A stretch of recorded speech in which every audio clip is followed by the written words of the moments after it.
This is a Flow 2 production. Likling.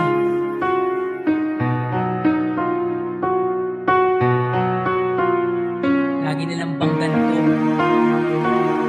minamatapos-tapos, makakasawa na.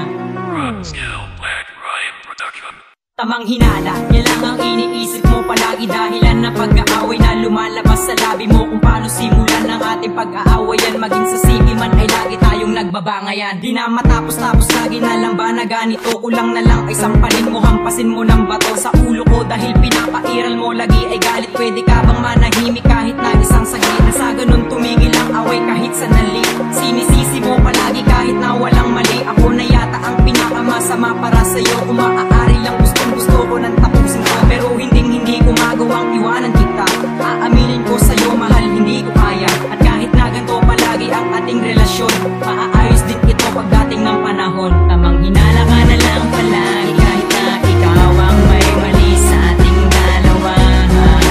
Ako ang siyang mali at ikaw ang tama. Na matapos-tapos pwede bang ibalik na natin ang ating lambigan sa ating dalawa.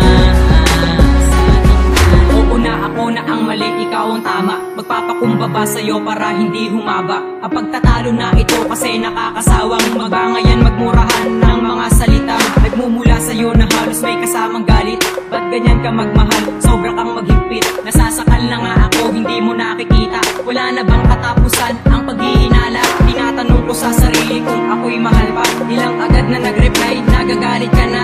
Ba't ganon? Ganyan ba lagi ang iyong gusto? Ang pag-isipan ako at paghinalaan ng gusto, habang nakatingin sa langit at napapaisip. Hindi mo ba ako mahal? Yan lagi iniisip. Kasi mahal kita at tandaan ito ay wagas. Pagtitiis ko sa iyo, hindi na magwawakas. Samang hinala ka na lang palagi kahit na ikaw ang may mali sa ating dalawa.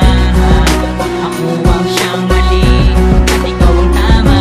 Na matapos-tapos pwede bang ibalik na natin ang ating lambigan sa ating dalawa. Sa ating dalawa. Sobrang sakit na, pero di magsasawang iwanan